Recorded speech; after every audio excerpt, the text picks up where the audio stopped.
நமது அரசு பொறுப்பேற்ற நாள் முதல் இந்த குறுகிய காலத்திலேயே மாண்புமிகு முதலமைச்சர் அவர்களின் தலைமையில் பல துறைகளில் கணிசமான முன்னேற்றங்களும் மக்களின் நம்பிக்கையும் பிரதிபலிக்கும் பல முயற்சிகளும் நடைபெற்று வருகின்றன.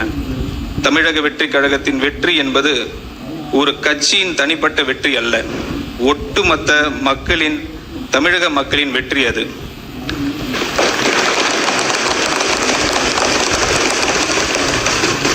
மக்களுக்கான பல நல திட்டங்களை செயல்படுத்தும் நோக்கத்தில் நமது அரசு அறம், பொருள் மற்றும் இன்பத்தை நோக்கமாக வைத்து 10 தூண்களை கொண்ட வெற்றி தமிழகம் தொலைநோக்கு திட்டங்கள் ஆவணத்தின் வெளியிட்டு உள்ளது. அதன் அடிப்படையில் திட்டங்களை அடுத்து வருகின்ற 1ஆம், 3ஆம் மற்றும் 5ஆம் ஆண்டுக்குள் நிறைவேற்றத்தக்க திட்டங்களை வகைப்படுத்தி அவற்றுக்கான செயல் வடிவம் கொடுத்து வருகிறது. தேசிய அளவில் பல சமூக பொருளாதார குறியீடுகளை முன்னணியில் விளங்கும் மாநிலமாக தமிழ்நாடு பல ஆண்டுகளாக இருந்து வரும் நிலையில் தமிழ்நாட்டை வறுமை இல்லாத அனைவருக்கும் சம வாய்ப்பினை வழங்கி அதன் மூலம் சமூக நீதியினை நிலைநாட்டும் மாநிலமாகவும் 2036ஆம் ஆண்டுக்குள் $1.5 டிரில்லியன் பொருளாதாரம் கொண்ட மாநிலமாகவும் உயர்த்த தேவையான சமூக பொருளாதாரம் மற்றும் மனிதவள முதலீடுகளை மேற்கொள்வதற்கு நமது அரசு உறுதி பூண்டுள்ளது. இந்த தொலைநோக்க பார்வை முன்னெடுத்து செல்லும் வகையில் அரசு வெற்றி தமிழகம் இதில் பெண்களுக்கு அதிகாரம் அளித்தல், நிர்வாகத்தை மேம்படுத்தல், அனைவருக்கும் வீடு, பாதுகாப்பான குடிநீர் வழங்குதல், வாழ்வாதார வாய்ப்புகளை உருவாக்குதல், சமூக நீதியை காத்தல், பசுமை பரப்பினை உயர்த்துதல் உள்ளிட்ட பல்வேறு துறை சார்ந்த முன் உரிமைகளை பட்டியலிடப்பட்டுள்ளன. இந்த அரசின் முதல் நிதிநிலை அறிக்கை உண்மையான தொலைநோக்கு திட்டங்களை அடைவதற்கான பாதையை வழிவகுத்து காட்டும். தமிழ்நாட்டின் கடன் 5 ஆண்டுகளில் மட்டும் 2 மடங்காக உயர்ந்து 10 லட்சம் கோடி ரூபாய் என்ற அளவில் இருப்பதை நமது அரசு ஆட்சி அமைந்தவுடன் வெளியிட்ட நிதி மேலாண்மை குறித்து வெள்ளை அறிக்கையின் மூலம் தெளிவுபடுத்தி உள்ளோம். மேலும் மாநில மொத்த உள்நாட்டு உற்பத்தி மதிப்பில் சொந்த வரி வருவாயின் விகிதம், வருவாய் பற்றாக்குறை, நிதி பற்றாக்குறை என பல்வேறு நிதிநிலை குறியீடுகளில் தமிழ்நாடு மற்ற இணை மாநிலங்களுடன் ஒப்பிடுகையில் பின்தங்கிய நிலையே உள்ளது. மொத்த வரி வருவாயில் வட்டி செலுத்துவதற்கான தொகையும் பொறுப்பேற்று கொண்ட செலவுகளும் தொடர்ந்து அதிகரித்து வருகின்றன. இதன் காரணமாக புதிய திட்டங்கள் செயல்படுத்துவதற்கு கிடைக்கும் நிதி ஆதாரம் என்பது குறைவாகவே உள்ளது. இப்படிப்பட்ட ஒரு இக்கட்டான சூழ்நிலையில் மக்கள் தேர்வு செய்யப்பட்ட நமது அரசானது மக்களுக்கு கொடுத்த வாக்குறுதிகளை படிப்படியாக நிறைவேற்றும் அதே வேளையில் மாநிலத்தை இந்த நிதி நெருக்கடியில் இருந்து மீட்பதற்கு பல்வேறு முயற்சிகளை எடுத்து வருகிறது. முதலாவதாக பொது டெண்டர்களில் கான்ட்ராக்டரிடம் கேட்கப்படும் தேவையற்ற சான்றிதழ்கள் மேண்டேட்டரி சப்மிஷன் அந்த டெண்டர்கள் போட்டி இல்லாதவாறு மாற்றியுள்ளன. இதை கலைத்து நமது அரசு டெண்டர்களில் வெளிப்படைத்தன்மை கொண்டு வந்துள்ளது. இரண்டாவதாக பல அரசு துறைகளில் அந்த துறையின் கீழ் பதிவு செய்யப்பட்ட கான்ட்ராக்டர்ஸ் மட்டுமே டெண்டர்களில் பங்கேற்க முடியும் என்ற இருந்த நிலையை மாற்றி எந்த ஒரு துறையிலும் பதிவு செய்துள்ள கான்ட்ராக்டர்ஸ் தகுதி இருந்தால் பிறர் துறைகளிலும் டெண்டர்களில் பங்கேற்க முடியும் என்ற நிலையை அரசு கொண்டு வந்துள்ளது. மூன்றாவதாக இளைஞர்களுக்கும் சிறு தொழில் செய்பவர்களும் அரசின் டெண்டர்களில் முதல் முறையாக பங்கேற்க ஏதுவாக குறைந்த மதிப்பில் டெண்டர்களில் உள்ள பல்வேறு விதிமுறைகள் தளர்த்தப்பட்டுள்ளன. இந்த நடவடிக்கைகள் புதிய மற்றும் வளர்ந்து வரும் கான்ட்ராக்டர்ஸுக்கு அரசின் டெண்டர்ஸ் எளிதில் கிடைக்க வழிவகுக்கும். அதே நேரத்தில் டெண்டர்ஸ்களில் ஏற்படும் ஆரோக்கியமான போட்டியின் காரணமாக அரசின் வீண் செலவுகள் குறையும். இந்த முன்முயற்சிகளின் பலன்கள் அனைத்தும் அரசிற்கு கிடைக்க பெற தொடங்கிவிட்டன என்பதை மகிழ்ச்சியுடன் தெரிவித்துக் கொள்கிறேன்.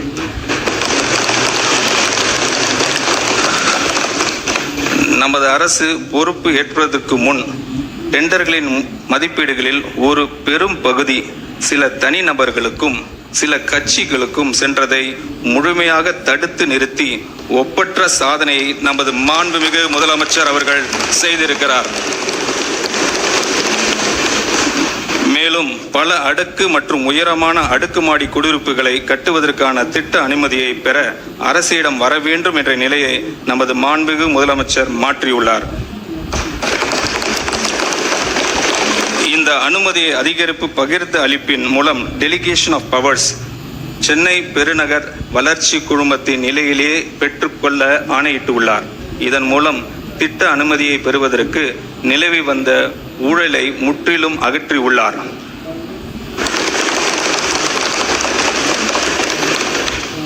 மக்களின் வரி பணத்தில் இருந்து ஒரு பைசா தொடமாட்டோம், தொட விடமாட்டோம், தொட்டால் விடமாட்டோம், இதற்கு முன் தொட்டவர்களையும் விடமாட்டோம் என்பதில் உறுதியாக இருக்கும் நமது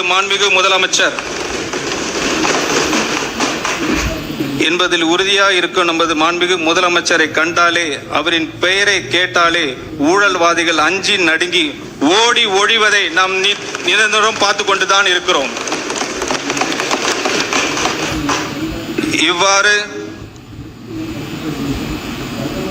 இவ்வாறு பொது டெண்டர்ஸ் மற்றும் திட்ட அனுமதிகளில் நேர்மையான மற்றும் வெளிப்படைத்தன்மை உடைய நிர்வாகத்தின் மூலம் பல்வேறு சீர்திருத்தங்களை கொண்டு வந்துள்ள நமது அரசு நிதி ஆதாரங்கள் பெருக்குவதற்கான முன்முயற்சிகளையும் எடுத்து வருகிறது.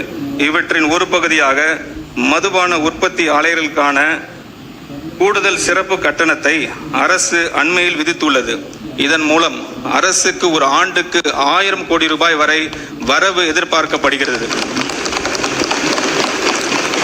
அதேபோல் சரக்கு மற்றும் சேவை வரிகள் நேரடியாக தொடர்புற்ற ஃபேஸ்லெஸ் மதிப்பீடு பதிவுத்துறையில் நேரடி தொடர்பு, ஃபேஸ்லெஸ் பத்திரப்பதிவு, சுரங்க நடவடிக்கைகள் கண்காணிப்பு, முடிவான எண்ட் டு எண்ட் கம்ப்யூட்டரைசேஷன், தகவல் தொழில்நுட்பத்தின் உதவியுடன் பல முன்னெடுப்புகள் அரசு எடுத்து வருகிறது. இதன் மூலம் அரசுக்கு கூடுதலாக கிடைக்கும் வருவாய் ஏறத்தாழ 15,000 கோடி ரூபாய் வரை இருக்கும் என எதிர்பார்க்கப்படுகிறது. இதன் மூலம் பல வெற்றி திட்டங்களை செயல்படுத்த முடியும். பொருளாதார வளர்ச்சியுடன் இணைந்து செல்லக்கூடிய வருவாய் வளர்ச்சி அடையவும், வருவாய் ஆதாரங்களை பெருக்கி சஸ்டைனபிலிட்டியை பராமரிக்கவும், மாநிலத்தின் வரி மற்றும் வரி அல்லாத வருவாய் அதிகரிப்பதற்கான நடவடிக்கைகள் பரிந்துரை செய்வதற்காக ஒன்றிய திட்ட ஆணையத்தின் முன்னாள் துணைத் தலைவர் திரு மோன்டெக் சிங் அல்வாலியா அவர்களின் தலைமையில் 5 உறுப்பினர்களை கொண்ட வருவாய் மேம்பாட்டு குழு ரெவென்யூ ஆகுமெண்டேஷன் கமிட்டி அரசு அண்மையில் அமைத்துள்ளது. இதன் மூலம் மாநிலத்தின் நிதி சுயேட்சை பலப்படுத்தி அதன் சமூக பொருளாதார வளர்ச்சியை கடமைகளை நிறைவேற்ற தேவையான நிதி ஆதாரங்களை உருவாக்குவதே அரசின் நோக்கமாகும். பள்ளி கல்வி. கேடில் விழிச்செல்வம் கல்வி ஒருவருக்கு மாடல்ல மற்றையவை. கல்வியே ஒருவருக்கு அழிவு இல்லாத சிறந்த செல்வமாகும். கல்வி கற்றலில் சிறந்த விளங்கி வெற்றி பெற்றவர்களுக்கு நற்சான்றுகளையும் உதவித்தொகையும் வழங்கி கௌரவிப்பவர் நமது மாண்புமிகு முதலமைச்சர் அவர்கள். அவரது தலைமையிலான அரசு 43 லட்சத்திற்கு மேற்பட்ட மாணவர்கள் பயிலும் அரசு பள்ளிகளை நிர்வகித்து வருகிறது. இந்த பள்ளிகளில் தூய்மையான மற்றும் பாதுகாப்பான கற்றல் சூழலை உறுதி செய்வது என்பது மாணவர்களின் தரமான கல்வி பெறுவதற்கு அவர்களின் நலனுக்கு அவசியமாகும். தற்போது அரசு பள்ளிகளில் தொழில்முறை தூய்மை பராமரிப்பு மற்றும் பாதுகாப்பு சேவைகள் வழங்குவதற்கான ஒருங்கிணைத்து நடைமுறை இல்லாத நிலையில் கருத்தில் கொண்டு சூப்பர் கிளீன் சூப்பர் கேம்பஸ் திட்டத்தினை அரசு செயல்படுத்த உள்ளது. இத்திட்டத்தின் கீழ் தினசரி தூய்மை பணிகள், குடிநீர் வசதிகள் மற்றும் கழிப்பறைகள் பராமரிப்பு மற்றும் ஸ்கூல் கேம்பஸ்களுக்கு 24 மணி நேரம் பாதுகாப்பு ஆகியவை உறுதி செய்யப்படும். இதன் மூலம் நமது சூப்பர் சிஎம் ஆட்சியில் சூப்பர் சேஃப்டி, சூப்பர் ஸ்டூடெண்ட் மற்றும் சூப்பர் கேம்பஸ் உறுதி செய்யப்படும். முதற்கட்டமாக 10,000 பள்ளிகள் செயல்படுத்தப்பட்ட உள்ள இந்த திட்டத்திற்காக 2026-27 ஆண்டுக்கான திருத்த வரவு செலவு திட்ட மதிப்பீடுகளில் 139 கோடி ரூபாய் ஒதுக்கீடு செய்யப்படுகிறது. தமிழ்நாட்டின் குழந்தைகளின் தாய் மாமன் ஆகிய நமது மாண்புமிகு தமிழ்நாடு முதலமைச்சர் அவர்கள் வழிநடத்தும் அரசு இது. தமிழ்நாட்டு குழந்தைகள் தரமான கல்வியில் போலவே தரமான கல்வி கூடங்களும் அவசியம் என்பது இந்த தாய் மாமன் அவரது அரசும் உணர்ந்து இருக்கிறது. மாநிலம் முழுவதும் உள்ள அரசு பள்ளிகள் நவீனமயமாக்கும் நோக்கத்தில் பரிந்துரை செய்யப்பட்ட விதிமுறைகளின் அடிப்படையில் தேவையான உட்கட்டமைப்பு வசதிகளை வழங்குவதற்கான ஒரு பள்ளி நிறைவு திட்டம் அறிமுகம் செய்யப்படுகிறது. 2514 தொடக்க பள்ளிகள், 365 நடுநிலை பள்ளிகள் மற்றும் 855 உயர்நிலை மற்றும் மேல்நிலை பள்ளிகள் என மொத்தம் 3734 பள்ளிகள் 2132 கோடி ரூபாய் மதிப்பீட்டில் இந்த திட்டம் செயல்படுத்தப்படும். இந்த ஆண்டின் திருத்த வரவு செலவு திட்ட மதிப்பீடுகளில் 300 கோடி ரூபாய் இந்த திட்டத்திற்காக ஒதுக்கீடு செய்யப்படுகிறது. சமூக பொருளாதார ரீதியாக பின்தங்கிய நிலையில் இருந்து வரக்கூடிய கல்வி திறன் மிக்க மாணவர்களுக்கு தரமான கல்வி வழங்கும் நோக்கத்தில் பெருந்தலைவர் காமராஜர் சிறப்பு பள்ளிகள் மாடர்ன் ரெசிடென்ஷியல் ஸ்கூல்ஸை பள்ளிகளை நமது அரசு அமைக்கும். 9ஆம் வகுப்பு முதல் 12ஆம் வகுப்பு வரையிலான மாணவர்கள் பயிலும் இந்த பள்ளிகளின் கல்வி, உணவு, தங்குயிடம், பாடப்புத்தகங்கள் மற்றும் யூனிஃபார்ம்ஸ் அவர்களுக்கு விலையில்லாமல் வழங்கப்படும். இந்த பள்ளிகளின் உட்கட்டமைப்பினை மேம்படுத்துவதற்காக இந்த திருத்த வரவு செலவு திட்ட மதிப்பீடுகளில் 125 கோடி ரூபாய் ஒதுக்கீடு செய்யப்படுகிறது.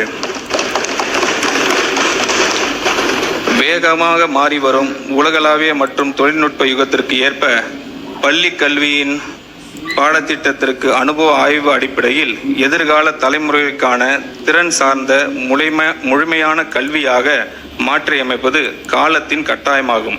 இத்துடன் பகுத்தறிவு சிந்தனை, படைப்பாற்றல், நிதிசார் அறிவு, பாலின சமத்துவம், சுற்றுச்சூழல் விழிப்புணர்வு, கணினி திறன், போட்டித் தேர்வுகளை எதிர்கொள்ளும் திறன் மற்றும் குளோபல் சிட்டிசன்ஷிப் ஆகியவற்றில் கவனம் செலுத்தும் ஒரு துடிப்பான மற்றும் முற்போக்கான பாடத்திட்டம் எதிர்காலத்திற்கு ஏற்ற தலைமுறையை உருவாக்கும் அவசியமாகிறது. தமிழ்நாட்டை கற்றல் வெளிப்பாடுகளில் முதன்மையாக மாநிலமாக உருவாக்கும் நோக்கத்தில் பள்ளி பாடத்திட்டத்தை மறுசீரமைக்கும் இந்த அரசு 25 கோடி ரூபாய் நிதி ஒதுக்கீடு செய்கிறது. சே நோ டு ட்ரக்ஸ் என்று சொன்னவர், என்றென்றும் அதை சொல்பவர் நமது மாண்புமிகு தமிழ்நாடு முதலமைச்சர் அவர்கள். ட்ரக்ஸை விடு, ஸ்போர்ட்ஸை எடு என்று சொன்னவர் நமது மாண்புமிகு தமிழ்நாடு முதலமைச்சர் அவர்கள். போதைப் பொருள் இல்லாத தமிழ்நாட்டை உருவாக்கவும் நமது இலக்கானது பள்ளிகளில் இருந்தே தொடங்குவது மிகவும் அவசியமானதாகும். இளமையில் கல் என்ற ஔவையாரின் சொல்லுக்கு ஏற்ப போதைப் பொருள் மற்றும் அவற்றின் தவறான பயன்பாடு குறித்து விழிப்புணர்வும் முன்னெச்சரிக்கையும் கல்வியும் இளம் தலைமுறையின் மனங்களில் ஆழாக பதிவு செய்யப்பட வேண்டும். இதற்கான முன்னெடுப்பின் கீழ் பள்ளிகளில் போதைப் பொருள் எதிர்ப்பு அமைப்புகளும் தன்னார்வ குழுக்களும் அமைக்கப்படும். மேலும் இது குறித்து விழிப்புணர்வு ஏற்படுத்துவதற்காக 10581 என்ற உதவி எண்ணை ஸ்கூல் கேம்பஸ்களில் தெளிவாக காட்சிப்படுத்தப்படும். இந்த திட்டத்தினை செயல்படுத்த அரசு 7 கோடி ரூபாய் நிதி ஒதுக்கீடு செய்கிறது.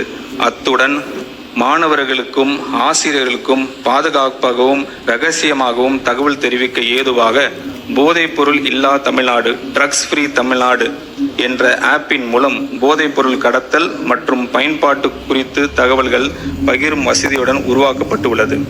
தமிழ்நாட்டின் உள்ள பப்ளிக் லைப்ரரிஸ் மாநில அளவிலான டிஜிட்டல் லைப்ரரிஸ் என மாற்றம் செய்வதன் மூலம் டிஜிட்டல் அறிவு, ஒற்றை உறுப்பினர் சேர்க்கை, 24/7 வெப் மற்றும் கைபேசி வாயிலாக அணுகும் வசதி, டிஜிட்டல் உள்ளடக்கம், இலவச வைஃபை வசதி மற்றும் 38 மாவட்ட சென்ட்ரல் லைப்ரரிஸில் கோ-ஒர்க்கிங் ஸ்பேசஸ் வசதிகள் கொண்டு கற்றல் மற்றும் புத்தாக்க மையங்கள் செயல்படுத்தப்படும்.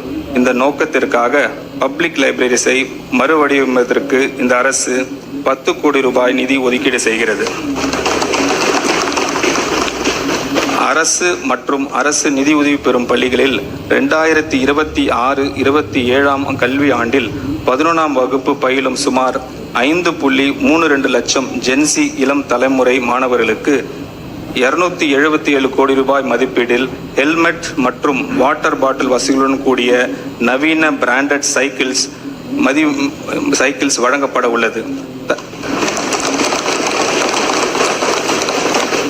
தன்னை உயிராக நேசிக்கும் ஜென்சி தலைமுறை தலைசிறந்த தலைமுறையாக வளர்த்தெடுக்கும் வேண்டும் என்பதில் உறுதியாக உள்ளார் நமது மாண்புமிகு முதலமைச்சர் அவர்கள். அதன் வெளிப்பாடே இந்த மேம்படுத்தப்பட்ட செயல் திட்டம். இந்த திருத்த வரவு செலவு திட்ட மதிப்பீடுகளில் பள்ளி கல்வித்துறைக்கு 44,527 கோடி ரூபாய் ஒதுக்கீடு செய்யப்படுகிறது. உயர்கல்வி தமிழ்நாட்டு நீட் தேர்வினை கடுமையாக எதிர்க்கிறது. நீட்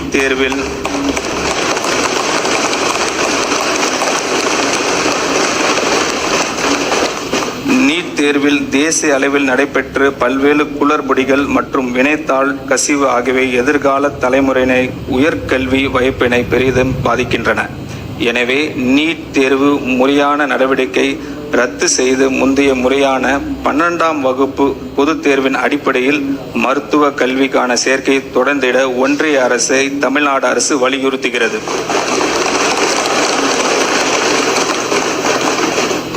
கல்லூரியில் பயிலும் மாணவர்களுக்கு மடிக்கணினி என்பது ஒரு அவசியமான தகவல் தொழில்நுட்பம் சாதனமாக உள்ளது. நாளுக்கு நாள் மேம்பட்டு வரும் இன்றைய தகவல் தொழில்நுட்ப உலகில் தங்கள் தொழில்நுட்ப அறிவை வளர்த்து கொள்ளவும் திறன் மேம்பாட்டு பயிற்சியினை பெற்றுக்கொள்ளவும் சிறப்பான வழியில் தங்கள் நேரத்தினை பயன்படுத்துவதற்கும் மாணவர்களுக்கு மடிக்கணினி மிகவும் பயனுள்ளதாக இருக்கும். இதனை உணர்ந்த நமது அரசு கல்லூரி மாணவர்களுக்கான வெற்றி மடிக்கணினி திட்டத்தை செயல்படுத்தும். 2000 கோடி ரூபாய் ஒதுக்கீட்டில் இத்திட்டம் கல்லூரி மாணவர்களின் கற்றல் திறனை மேம்படுத்தும் ஒரு கருவியாக அமையும். கல்வி கரையில் கற்பவர் நாள் சில என்ற நாளோடியரின் காலத்தில் அழியாத ஞானத்தை வழிகாட்டியாக கொண்டு போதிய வசதி இல்லாத வாழ்க்கை சூழலை எந்த ஒரு மாணவரின் கற்றலும் தடைப்படாமல் இருப்பதை உறுதி செய்வது நமது தலையாய கடமையாகும். மாநிலம் முழுவதும் மாணவர் தங்கும் வசதிகளை மேம்படுத்தும் நோக்கில் 10 கோடி ரூபாய் ஆரம்ப மூலதனத்துடன் தமிழ்நாடு மாணவர் தங்கும் விடுதி மற்றும் இன்ஃப்ராஸ்ட்ரக்சர் கார்ப்பரேஷன் என்ற நிர்வாகம் ஸ்பெஷல் பர்பஸ் வெஹிக்கிள் ஒன்றை நமது அரசு அமைக்கும். TN சுடர் மாணவர் குடியிருப்புகளின் மாநில அளவிலான மேம்பாட்டு வளர்ச்சி மற்றும் முன்னேற்றம் என்ற முதன்மை திட்டத்தின் கீழ் முக்கிய கல்வி மையங்களில் 1 லட்ச நவீன படுக்கை வசதிகளுடன் கூடிய ஒருங்கிணைந்த மாணவர் விடுதிகள் கட்டப்படும். சுமார் 3200 கோடி ரூபாய் மதிப்பீட்டில் பப்ளிக் பிரைவேட் பார்ட்னர்ஷிப் மாதிரியின் அடிப்படையில் இத்திட்டம் செயல்படுத்தப்படும். இதற்காக மாநில அரசின் 20% கட்டுமான மானியம் அடுத்த 2 நிதி ஆண்டுகளில் 640 கோடி ரூபாய் வழங்கப்படும். இந்த திட்டம் பரவலாக உள்ள தங்கும் இடங்கள் ஒருங்கிணைத்து உயர்தர வசதிகள் கொண்ட கேம்பஸ்களாக மாற்றி அமைக்கும். இதில் முழுமையாக குளிர் ஊட்டப்பட்ட டிஜிட்டல் கற்றல் மையங்கள், 24 மணி நேரம் பாதுகாப்பு சுகாதாரமான சமையல் அறைகள் மற்றும் முழுமையான சமூக சமத்துவத்தை ஊக்குவிக்கும் வகையிலான தானியங்கி ஒதுக்கீடு முறை ஆகியவை இடம்பெறும். வரும் ஆண்டுகளில் பல்வேறு சமூகங்கள் மற்றும் மதங்களை சேர்ந்த இளைஞர்கள் TN சுந்தர் திட்டம் ஒன்று சேர்க்கும். 2027-28 கல்வி ஆண்டில் மதுரையில் சீர்மிகு சட்டப்பள்ளி தரத்தில் மேம்பட்ட சட்டக்கல்வி வழங்க சிறப்பு அரசு சட்டக் கல்லூரி 300 மாணவர்களின் சேர்க்கையுடன் தொடங்கப்படும். இந்த திருத்த வரவு செலவு திட்ட மதிப்பீடுகளில் உயர்கல்வித்துறைக்கு 8393 கோடி ரூபாய் ஒதுக்கீடு செய்யப்படுகிறது. தொழிலாளர் நலன் மற்றும் திறன் மேம்பாடு, பெட்ரோலியம் பொருட்களின் மீதான தேவைகளை குறைப்பதற்கும் சுற்றுச்சூழல் மாசுபடுவதை தடுக்கவும் ஒரு நடவடிக்கையாகவும் வாகன மெக்கானிக்ஸ் மற்றும் வெஹிக்கிள் மெயின்டெனன்ஸ் பணிகளில் ஈடுபட்டுள்ள நபர்கள் மின்சார வாகனங்களையும் பழுதுபார்ப்பதற்கு வகையில் மின்சார வாகனங்கள் மற்றும் மெயின்டெனன்ஸ் ஆஃப் பேட்டரிஸ் குறித்து பயிற்சி வழங்கப்படும். அடுத்த 5 ஆண்டு காலத்தில் 12,500 வெஹிக்கிள் மெக்கானிக்ஸ் உட்பட மொத்தம் 22,500 நபர்கள் இத்திட்டத்தின் வாயிலாக பயனடைவர். இத்திட்டத்திற்காக நடப்பு நிதியாண்டில் 3 கோடி ரூபாய் நிதி ஒதுக்கீடு செய்யப்படுகிறது. தமிழ்நாடு இளைஞர்கள் உலகளவில் உருவாகி வரும் புதிய வேலை வாய்ப்புகளை பெறுவதை சாத்தியமாக்கும் வகையில் அரசு தொழில் பயிற்சி நிலையங்களில் செயற்கை நுண்ணறிவு மற்றும் இயந்திர வழி கற்றல் AI and ML என்ற புதிய தொழில் பிரிவு 10 கோடி ரூபாய் மதிப்பீட்டில் அறிமுகப்படுத்தப்படும். இத்தொழில் பிரிவு ஆண்டுக்கு 10 தொழில் பயிற்சி நிலையங்கள் வீதம் 5 ஆண்டுகளில் மொத்தம் 50 தொழில் பயிற்சி நிலையங்களில் அறிமுகம் செய்யப்படும். இத்திட்டத்தின் மூலம் 5 ஆண்டுகளில் 24,000 மாணவர்கள் செயற்கை நுண்ணறிவு தொழில்நுட்பத்தில் பயிற்சி பெற்று வேலை வாய்ப்புகளை பெற வழிவகை செய்யப்படும். மேலும் 5 புதிய தொழில் பயிற்சி நிலையங்கள் 90 கோடி ரூபாய் மொத்த மதிப்பீட்டில் தமிழ்நாட்டில் அமைக்கப்படும். இதற்காக திருத்த வரவு செலவு திட்ட மதிப்பீடுகளில் 7.5 கோடி ரூபாய் ஒதுக்கீடு செய்யப்படுகிறது. மாநில அரசின் ரெக்ரூட்டிங் ஏஜென்சி மூலம் நடத்தப்படும் பல்வேறு போட்டித் தேர்வுகளுக்கான பயிற்சி வகுப்புகள் மாவட்ட வேலைவாய்ப்பு மற்றும் தொழில்நெறி வழிகாட்டும் மையங்களால் நடத்தப்பட்டு வருகின்றன. இந்த பயிற்சி வகுப்புகள் தற்போது ஒன்றிய அரசின் பணியாளர் தேர்வு ஆணையம், ரயில்வே பணியாளர் தேர்வு வாரியம், வங்கி பணியாளர் தேர்வாணையம் ஆகியவற்றால் நடத்தப்பட்டு போட்டித் தேர்வுகள் விரிவாக்கப்படுத்தப்படும். அனைத்து மாவட்ட வேலைவாய்ப்பு மற்றும் தொழில் நெறி வழிகாட்டு மையங்களில் மூலம் SSC, RRB, IBPS போட்டித் தேர்வுகளுக்கான கூடுதல் பயிற்சி வகுப்புகள் நடத்த 3.38 கோடி ரூபாய் கூடுதல் நிதி ஒதுக்கீடு செய்யப்படும். தமிழ்நாட்டு இளைஞர்கள் அதிநவீன திறன்களையும் பெறுவதை உறுதி செய்து அவர்களை வேலை வாய்ப்பு தகுதி உடையவர்களாக உருவாக்குவதுடன் அவர்களிடையே தொழில் முனைவு ஆர்வத்தையும் வளர்க்கும் நோக்கில் இந்த அரசு வெற்றி திறன் பயிற்சி திட்டத்தை அறிமுகப்படுத்துகிறது. இத்திட்டத்தின் கீழ் நடப்பாண்டில் 12 லட்சம் கல்லூரி மாணவர்களுக்கு 1 லட்சம் வேலையில்லாத இளைஞர்களுக்கு தொழில்துறை தேவைக்கு ஏற்ப திறன் பயிற்சிகள் வழங்கப்படும். மேலும் அரசு மற்றும் தனியார் தொழில் நிறுவனங்களுடன் இணைந்து முதற்கட்டமாக 20,000 இளைஞர்களுக்கு பணியிட பயிற்சி வழங்கப்படும். இந்த பணியிட பயிற்சி காலத்தில் பட்டதாரிகளுக்கு தொழில் கல்வி தகுதி பெற்றவர்களும் மாத உதவித்தொகை வழங்கப்படும். நிரந்தர வேலைவாய்ப்பு இல்லாத குடும்பங்களை சார்ந்த இளைஞர்களுக்கு இத்திட்டத்தின் முன்னுரிமை வழங்கப்படும். இத்திட்டத்தின் செயல்படுத்துவதற்காக 150 கோடி ரூபாய் நிதி ஒதுக்கீடு செய்யப்படுகிறது. செயற்கை நுண்ணறிவு எதிர்கால பொருளாதார வளர்ச்சியும் டெக்னாலஜி இனோவேஷனுக்கு முக்கிய சக்தியாக இந்த டிஜிட்டல் மாற்றத்தில் தமிழ்நாட்டை முன் அணியில் நிலைநிறுத்திட நமது அரசு உறுதி பூண்டுள்ளது. இந்த தொழில்நுட்ப புரட்சியின் முதன்மை பயனாளிகளாக நமது இளைஞர்கள் இருப்பதை உறுதி செய்யும் வகையில் AI இண்டஸ்ட்ரி டெவலப்மெண்ட் புரோகிராம் தொடங்கப்படும் என்பதை நான் இங்கு மகிழ்ச்சியுடன் தெரிவித்துக் கொள்கிறேன். இத்திட்டத்தின் கீழ் உயர்கல்வியின் பல்வேறு நிலைகளுக்கு ஏற்ப தனித்துவமான செயற்கை நுண்ணறிவு பாடத்திட்டங்களை வடிவமைக்க கல்வியாளர்கள் மற்றும் தொழில்துறை முன்னோடிகள் கொண்ட நிபுணர் குழு ஒன்று அமைக்கப்படும். IIT மெட்ராஸ் உள்ளிட்ட நாட்டின் முன் அணி எஜுகேஷனல் இன்ஸ்டிடியூஷனின் நோக்கம் சார்ந்த உலக தரத்திலான நவீன பயிற்சி உள்கட்டமைப்புகளையும் பயன்படுத்தி 2031ஆம் ஆண்டுக்குள் பொறியியல் கல்லூரிகள், பாலிடெக்னிக் கல்லூரிகள் மற்றும் தொழில் பயிற்சி நிலையங்களில் பயிலும் 5 லட்சம் இளைஞர்களுக்கு செயற்கை நுண்ணறிவு திறன் பயிற்சி அளித்து உலக தரத்திலான ஆற்றல் மிக்க மனித வளத்தை உருவாக்க நமது அரசு இலக்கு வைத்திருக்கிறது. AI ரோபோட்டிக்ஸ் மற்றும் பிற வளர்ந்து வரும் தொழில்நுட்பங்கள் உலக மாற்றி அமைத்து வரும் சூழலில் இந்த தொலைநோக்க பார்வையை செயல்படுத்தும் விதமாக செயற்கை AI ரோபோட்டிக்ஸ் வெப் டூல்ஸ் குறித்து அறிவுக்கான தமிழ்நாட்டு பள்ளி திட்டம் தமிழ்நாடு ஸ்பார்க் எக்ஸ்டெண்டட் செய்யப்பட்டுள்ளது.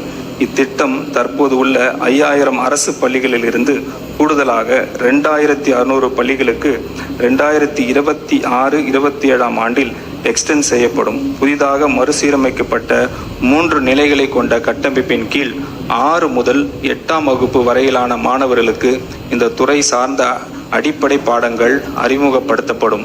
9வது மற்றும் 10ஆம் வகுப்பு மாணவர்களுக்கு இடைநிலை அளவிலான பயிற்சியும் 11 மற்றும் 12ஆம் வகுப்பு மாணவர்களுக்கு சிறப்பு விரும்பும் பாடங்களுக்கும் வழங்கப்படும்.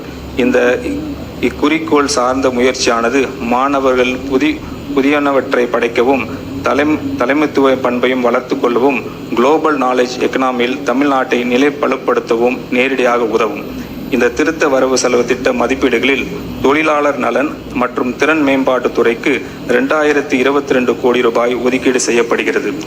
மேலும் சிறப்பு திட்டம் செயலாக்கத்துறைக்கு 17,150 கோடி ரூபாய் நிதி ஒதுக்கீடு செய்யப்படுகிறது. இளைஞர் நலன் மற்றும் விளையாட்டு மேம்பாடு சமூக தீமைகளுக்கு எதிராக நமது வலுவான ஷீல்டாக ஒரு துடிப்பான விளையாட்டு பண்பாடு திகழ்கிறது. உடற்தகுதி ஊக்கப்படுத்தும் வகையில் சென்னை மெரினா கடற்கரையில் நடைபெற்ற ஸ்டார்ட் ரன் ஸ்டாப் ட்ரக்ஸ் போதைப்பொருள் எதிர்ப்பு ஓட்டத்தில் நமது மாண்புமிகு முதலமைச்சர் அவர்களின் நேரில் பங்கேற்று ஆயிரக்கணக்கான இளைஞர்களுடன் தோளோடு தோள் நின்று 3 கிலோமீட்டர் ஓடி இந்த நோக்கத்தை மிக ஆற்றலுடன் வெளிப்படுத்தினார்கள்.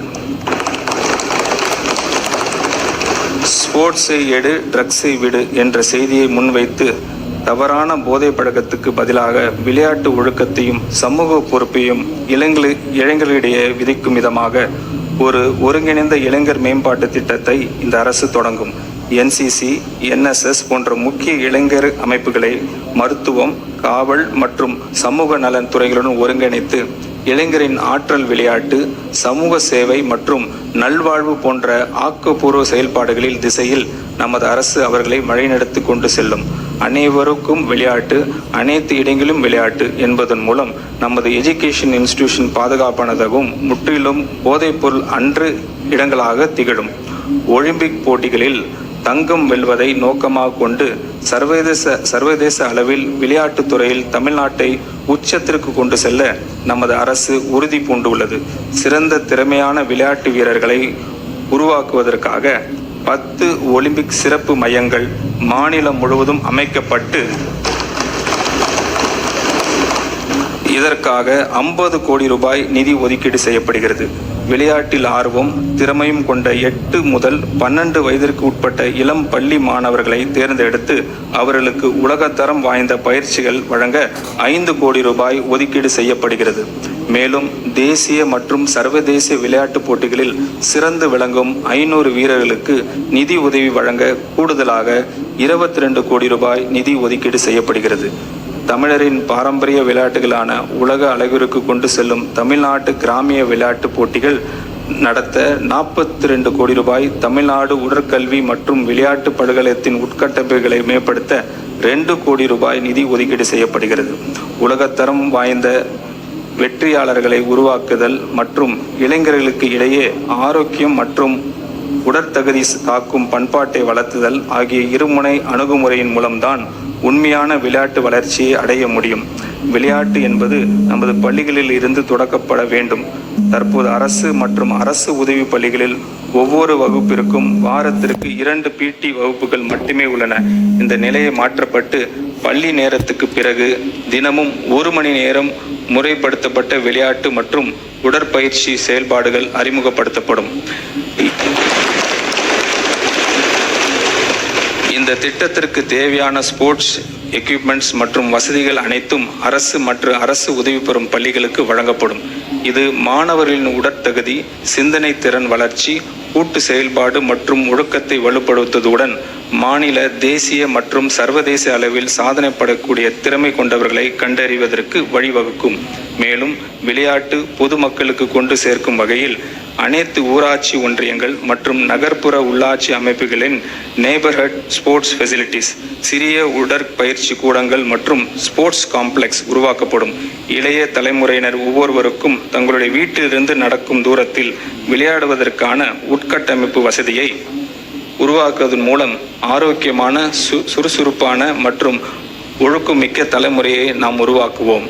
இந்த திருத்த வரவு செலவு திட்ட மதிப்பீடுகளில் இளைஞர் நலன் மற்றும் விளையாட்டு மேம்பாட்டுத் துறைக்கு 1051 கோடி ரூபாய் ஒதுக்கீடு செய்யப்படுகிறது. சமூக நீதி, சொல் அல்ல முக்கியம், செயல் செயல் செயலே முக்கியம் என்று முழங்கியவர் நமது மாண்புமிகு தமிழ்நாடு முதலமைச்சர் அவர்கள். அதனை சமூக நீதித்துறையின் செயல்பாட்டில் காட்டி வருகிறார். புகழ்பெற்ற சர்வதேச பல்கலைக்கழகங்களில் உயர்கல்வி பயிலும் மாணவர்கள் பயனடையும் வகையில் செயல்படுத்தப்படும் அண்ணல் அம்பேத்கர் அயல்நாட்டு கல்வி உதவித்தொகை திட்டத்தின் மூலம் ஒரு மாணவருக்கு அதிகபட்சமாக 36 லட்சம் ரூபாய் வரை உதவித்தொகை வழங்கப்படுகிறது. நடப்பாண்டில் இத்திட்டத்தின் கீழ் 362 மாணவர்கள் பயன்பெறும் வகையில் முன் எப்போதும் இல்லாத அளவில் 131 கோடி ரூபாய் மதிப்பீட்டில் இத்திட்டம் செயல்படுத்தப்படுகிறது. ஆதி திராவிடர் மற்றும் பழங்குடியின மக்களின் வாழ்வாதாரத்தை உயர்த்துவதையும் நிலையான வளர்ச்சியும் உறுதி செய்ய வெற்றி தொழில் முனைவோர் திட்டம் செயல்படுத்தப்படும். அண்ணல் அம்பேத்கர் தொழில் முன்கோடிகள் திட்டத்தின் மூலம் ஆதி திராவிடர் மற்றும் பழங்குடியினருக்கு இடையே ஆண்டர்பிரினர்ஷிப்பை ஊக்குவிக்கும் நோக்கில் மூலதன மானியம் மற்றும் கடன் வழங்கப்பட்டு அத்தொழிலில் முனைவோருக்கு ஆதரவு அளித்து அவர்களின் பொருளாதார முன்னேற்றம் மற்றும் செல்ஃப் சஃபிஷியன்ட்டை உள்ளடக்கிய வளர்ச்சியினை அடையும் வகையில் செயல்படுத்தப்பட்டு வருகிறது. இத்திருத்த வரவு செலவு திட்ட மதிப்பீடுகளில் இத்திட்டத்திற்காக 165 கோடி ரூபாய் நிதி ஒதுக்கீடு செய்யப்படுகிறது. ஆதி திராவிடர் மற்றும் பழங்குடியின பெண் விவசாய தொழிலாளர்களை லேண்ட் ஓனர்ஸ்களாக மாற்றும் நோக்குடன் மண்ணின் மகள் திட்டம் செயல்படுத்தப்படும். இத்திட்டத்தின் கீழ் பயனாளிகளுக்கு விவசாயம் செய்ய திட்ட தேவையான நவீன தொழில்நுட்ப பயிற்சி வழங்கப்படும். திருத்த வரவு செலவு திட்ட மதிப்பீடுகளில் இத்திட்டத்திற்காக 20 கோடி ரூபாய் நிதி ஒதுக்கீடு செய்யப்படுகிறது. நகர்ப்புற மற்றும் கிராமப்புறங்களில் அமைந்துள்ள ஆதி திராவிடர் குடியிருப்புகளில் அவர்களின் முழுமையான சமூக பொருளாதார வளர்ச்சி அடைய வேண்டும் என நோக்கத்தில் அயோத்தி தாச பண்டிதர் வாழ்விட மேம்பாட்டு திட்டம் செயல்படுத்தப்படும். ஆதி திராவிடர் குடியிருப்புகளில் அடிப்படை உட்கட்டமைப்புகளை விரிவாக மேம்படுத்துவதிலும் மக்களின் வாழ்க்கை தரத்தை உயர்த்துவதிலும் இத்திட்டம் முழுமையாக கவனம் செலுத்தும். திருத்த வரவு செலவு திட்ட மதிப்பீடுகளில் இத்திட்டத்திற்காக 300 கோடி ரூபாய் நிதி ஒதுக்கீடு செய்யப்படுகிறது. பழங்குடியினர் குடியிருப்புகளில் வீடுகள், சாலைகள், குடிநீர், தெருவிளக்குகள், வாழ்வாதார திட்டங்கள், சுகாதார கட்டமைப்புகள், கல்வி நலன் சார்ந்த உதவித்தொகை திட்டங்கள், பள்ளி மற்றும் விடுதி மேம்பாட்டு உள்ளிட்ட அடிப்படை வசதி மேம்படுத்தும் நோக்கத்தில் ஆன்றோர் மேம்பாட்டு திட்டம் செயல்படுத்தப்படும். இத்திட்டத்தின் கீழ் நடப்பு நிதி ஆண்டில் 250 கோடி ரூபாய் ஒதுக்கீட்டில் பழங்குடியினர் குடியிருப்புகளில் உட்கட்டமைப்பு வசதிகள் மேம்படுத்தப்படும். ஆதி திராவிடர்களுக்கான சிறப்பு கூறுகள் திட்டத்தின் கீழ் 25,225 கோடி ரூபாய், பழங்குடியினருக்கு துணை திட்டத்தின் கீழ் 2,079 கோடி ரூபாய் ஒதுக்கீடு செய்யப்படுகிறது. இத்திருத்த வரவு செலவு திட்ட மதிப்பீடுகளில் சமூக நீதித்துறைக்கு 3,937 கோடி ரூபாய் ஒதுக்கீடு செய்யப்படுகிறது. பிற்படுத்தப்பட்டோர், மிகவும் பிற்படுத்தப்பட்டோர் மற்றும் சீர்மரப்பினர் நலன். தந்தை பெரியாரை கொள்கை தலைவராக ஏற்றவர் நமது மாண்புமிகு முதலமைச்சர் அவர்கள். சமூக நீதி என்று சொல்லி ஏமாற்றுவர் அல்ல நம் தலைவர். சமூக நீதியை உணர்வுபூர்வமான ஏற்றவர். அதனால்தான் அவரின் தலைமையிலான நமது அரசு தமிழ்நாட்டில் சமூக நீதி காப்பதில் உறுதியுடன் உள்ளது. தமிழ்நாட்டின் 69% இடஒதுக்கீடை பாதுகாப்பதற்கான அனைத்து முயற்சிகளையும் இந்த அரசு மேற்கொண்டு வருகிறது. பிற்படுத்தப்பட்டோர், மிகவும் பிற்படுத்தப்பட்டோர் மற்றும் சீர்மரப்பின மாணவர்கள் பள்ளி கல்வி மற்றும் உயர்கல்வி எந்தவித தடையும் இல்லாமல் தொடர்ந்திட 372 கோடி ரூபாய் பள்ளி படிப்பு மற்றும் பள்ளி மேற்படிப்பு கல்வித்தொகையாகவும் 77 கோடி ரூபாய் 7.5% இடஒதுக்கீட்டின் கீழ் மருத்துவம் மற்றும் பல் மருத்துவம் பயிலும் மாணவர்களின் கல்வி கட்டணத்திற்கு 13.41 கோடி ரூபாய் கல்வி டிராப் அவுட்ஸ் தவிர்க்கும் பொருட்டு மாணவிகளுக்கு வழங்கும் ஊக்கத்தொகையாகவும் திருத்த வரவு செலவு திட்ட மதிப்பீடுகளில் நிதி ஒதுக்கீடு செய்யப்படுகிறது. சிறுபான்மையினர் நலன். மதசார்பற்ற சமூக நீதி அரசாகவும் சிறுபான்மையினரின் உரிமைகளை பாதுகாப்பதில் ஒரு முன்னோடி மாநிலமாகவும் தமிழ்நாடு திகழும். சிறுபான்மையினர் மாணவர்களுக்கு கல்வி உதவித்தொகையின் இந்த அரசு தொடர்ந்து வழங்கும். தமிழ்நாடு மாநில ஹஜ் கமிட்டி மூலம் முதல் முறையாக புனித ஹஜ் பயணம் மேற்கொள்ளும் பயணிகளுக்கு வழங்கப்படும் 25,000 ரூபாய் மானியம் நமது அரசால் 35,000 ரூபாயாக உயர்த்தப்படும். கிறிஸ்துவ மற்றும் முஸ்லிம் மகளிர் உதவி சங்கங்கள் 1.05 கோடி ரூபாய் ஒதுக்கீட்டில் கூடுதலாக துவக்கப்படும். மேலும் கபர்ஸ்தான்ஸ், கல்லறை தோட்டங்கள் உட்கட்டமைப்பினை மேம்படுத்துவதற்காக திருத்த வரவு செலவு திட்ட மதிப்பீடுகளில் 34 கோடி ரூபாய் நிதி ஒதுக்கீடு செய்யப்படும். சிறுபான்மையினரை பாதுகாப்பதிலும் அவர்களின் நலன்களிலும் நமது மாண்புமிகு முதலமைச்சர் அவர்கள் தலைமையிலான அரசு ஒருபோதும் சமரசம் செய்து கொள்ளவே செய்யாது. இந்த திருத்த வரவு செலவு திட்ட மதிப்பீடுகளில் பிற்படுத்தப்பட்டோர், மிகவும் பிற்படுத்தப்பட்டோர் மற்றும் சிறுபான்மையினர் நலன்துறைக்கு 1,700 கோடி ரூபாய் ஒதுக்கீடு செய்யப்பட்டுள்ளது. மாற்றுத்திறனாளிகள் நலன். Welfare of differently abled person. மாற்றுத்திறனாளிகள் மகத்தான திறனாளிகளாக நம்முடைய மாண்புமிகு முதலமைச்சர் அவர்கள் மனதார எண்ணுகிறார். பிறப்புக்கும் எல்லாம் உயிருக்கும் என்ற நமது அரசின் சமத்துவ கொள்கையின் அடிப்படையில் மாற்றுத்திறனாளிகளின் உரிமைகள், சமத்துவம் மற்றும் சமூக பாதுகாப்பு உறுதி செய்வதில் பிற மாநிலங்களுக்கு முன்னோடியாக தமிழ்நாடு திகழ்ந்து வருகிறது. தற்போது சப்போர்ட் எக்யூப்மெண்ட்ஸ் வழங்கும் திட்டத்தில் இடம்பெறாத செயற்கை நுண்ணறிவு சார்ந்த நவீன சப்போர்ட் எக்யூப்மெண்ட்ஸ்களை sports prosthetic leg, myoelectric signal மூலம் செயல்படும் upper limb prosthesis, other high-end assistive devices including cochlear implant batteries வாங்குவதற்காக அதன் விலையில் 50% அல்லது அதிகபட்சம் 30,000 ரூபாய் வரை நிதி உதவி வழங்கப்படும். தஞ்சாவூர், திருவண்ணாமலை, சேலம், கடலூர் மற்றும் விருதுநகர் மாவட்டங்களில் அறிவுசார் குறைபாடு உள்ளவர்களுக்கான அரசு நிறுவனங்கள் நம்பிக்கை இல்லம் என்ற பெயரில் அமைக்கப்படும். இந்த நிறுவனங்களின் 3 வயது மற்றும் அதற்கு மேற்பட்ட குழந்தைகளுக்கு சிறப்பு கல்வி, ஆரம்ப கல்ல பயிற்சி சேவைகள், மறுவாழ்வு மற்றும் தொழில் பயிற்சி வழங்கப்படும்.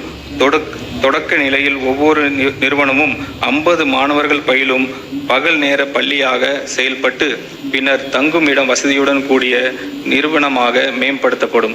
இதற்காக திருத்த வரவு செலவு திட்ட மதிப்பீடுகளில் 4 கோடி ரூபாய் நிதி ஒதுக்கீடு செய்யப்படுகிறது.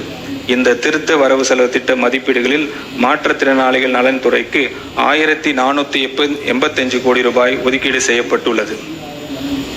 சமூக நலன் மற்றும் மகளிர் மேம்பாடு. தமிழ்நாட்டில் உள்ள அனைத்து பெண்களுக்கும் அண்ணனாகவும் தம்பியாகவும் இருந்து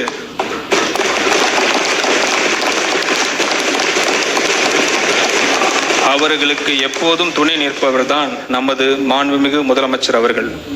திருமணம் என்பது ஒவ்வொரு பெண்ணின் வாழ்விலும் ஒரு மகிழ்ச்சியான தருணமாகும். இந்த தருணத்தை கொண்டாடும் விதமாக தமிழ்நாட்டில் பெண்கள் அனைவரையும் தன் குடும்பத்தில் ஒருவராக கருதும் நமது மாண்புமிகு முதலமைச்சர் அவர்கள் அப்பெண்களின் திருமணம் நாளில் நமது அரசின் சார்பாக 8 கிராம் தங்க நாணயமும் ஒரு பட்டு புடவையும் அண்ணனின் சீராக வழங்க இருக்கிறார். இத்திட்டத்தினை செயல்படுத்த திருத்த வரவு செல்ல திட்ட மதிப்பீடுகளில் 812 கோடி ரூபாய் நிதி ஒதுக்கீடு செய்யப்படுகிறது. நம்முடைய கொள்கை தலைவர் பெருந்தலைவர் காமராஜர் புதிய உணவு திட்டத்தை கொண்டு வந்து மாணவர்களின் வயிற்று பசியை மட்டுமின்றி கல்வி பசியும் போக்கினார். நண்பா மற்றும் நம்பிகள் மேல் பேரன்பு கொண்ட நம் மாண்புமிகு முதலமைச்சர் அவர்கள் முதலமைச்சரின் காலை உணவு திட்டத்துக்கு பெருந்தலைவர் காமராஜர் காலை உணவு திட்டம் என பெயர் வைத்து பெருந்தலைவருக்கு பெருமை சேர்த்துள்ளார். 6ஆம் வகுப்பு முதல் 8ஆம் வகுப்பு வரை அரசு மற்றும் அரசு உதவி பெறும் பள்ளி மாணவர்களுக்கு இத்திட்டத்தினை மாண்புமிகு முதலமைச்சர் அவர்கள் விரிவுபடுத்தியுள்ளார். தந்தை பெரியாரின் பிறந்த நாளான செப்டம்பர் திங்கள் 17ஆம் நாள் முதல் செயல்படுத்தப்பட உள்ள இத்திட்டத்தின் மூலம் கூடுதலாக 15,414 பள்ளிகளில் பயிலும் 15.14 லட்சம் மாணவர்கள் பயன்பெறுவர். இத்திட்டத்திற்காக திருத்த வரவு செலவு மதிப்பீடுகளில் 710 கோடி ரூபாய் நிதி ஒதுக்கீடு செய்யப்படுகிறது.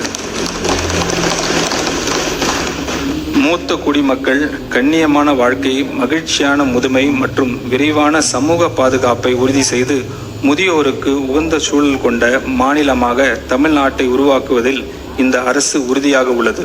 மூத்த குடிமக்களுக்கான அனைத்து அவசியமான வசதிகளுடன் கூடிய மூத்த குடிமக்கள் இல்லங்கள், தகுதி வாய்ந்த பராமரிப்பாளர்கள், மருத்துவ பணியாளர்கள் மற்றும் பொழுதுபோக்கு வசதிகளுடன் மாவட்டந்தோறும் எக்ஸ்டெண்ட் செய்யப்படும். முதலாம் ஆண்டில் 12 மாவட்டங்களில் 12 முதியோர் இல்லங்கள் அமைக்கப்படும். ஒவ்வொரு இல்லத்திலும் 40 பயனாளிகள் இடம்பெறுவர். இத்திட்டத்திற்காக 6.6 கோடி ரூபாய் நிதி ஒதுக்கீடு செய்யப்படுகிறது. மேலும் லைப்ரரிஸ், யோகா, தியான வகுப்புகள் மற்றும் இண்டோர் விளையாட்டு வசதிகளுடன் கூடிய மூத்த குடிமக்கள் பொழுதுபோக்கு மையங்கள் முதற்கட்டமாக 5 மாவட்டங்களில் உருவாக்கப்படும். மூத்த குடிமக்களின் மக்கள் தொகை அடிப்படையில் இந்த மாவட்டங்கள் தேர்ந்தெடுக்கப்படும். எதிர்கால தலைமுறையினை நம் வீட்டு குழந்தைகளின் வாழ்வு கொண்டாட்டமாக இருக்க வேண்டும் என்று மனதார விரும்பும் உள்ளம் கொண்டவர் நம் மாண்புமிகு முதலமைச்சர் அவர்கள். விஜய் மாமா விஜய் மாமா என பாசம் பொங்க அழைக்கும் குழந்தையை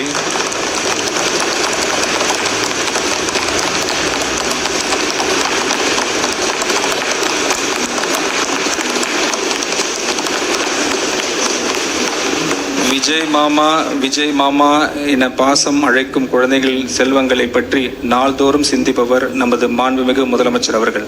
அக்குழந்தைகளை தினமும் வரும் அங்கன்வாடி மையங்களில் அவர்களுக்கான ஆரம்பகால பராமரிப்பு மற்றும் சேவையை நல்ல முறையில் வழங்கிடவும் வகையிலும் மையத்திற்கு வரும் குழந்தைகள் மகிழ்ச்சியுடன் ஆரோக்கியத்துடன் இருப்பதை உறுதி செய்திடவும் வகையிலும் பாதுகாப்பான குடிநீர், கழிவறைகள், மின்சார இணைப்பு உள்ளிட்ட அடிப்படை வசதிகளை உள்ளடக்கிய 500 அங்கன்வாடி மையம் கட்டடங்கள் நடப்பாண்டில் கட்டப்படும். டிரான்ஸ்ஜெண்டர்களுக்கு திருநர்கள் சமூக மற்றும் பொருளாதார அதிகாரமளிப்பு உறுதி செய்யும் வகையில் தமிழ்நாட்டு திறன் மேம்பாட்டு கழகத்தின் TNSDC மூலம் பல்வேறு தொழில்களின் திறன் பயிற்சி வழங்கப்படும். மேலும் அவர்கள் தொழில் தொடங்குவதற்கும் நிலையான வாழ்வாதாரத்தை உறுதிப்படுத்துவதற்கும் மானியத்துடன் இணைந்து வங்கி கடன் வசதியும் வழங்கப்படும். நபர் ஒருவருக்கு அதிகபட்சமாக 50,000 ரூபாய் வரை சுயதொழில் மானியத்துடன் வங்கி கடன் பெற ஊக்குவிக்கப்படுவார்கள்.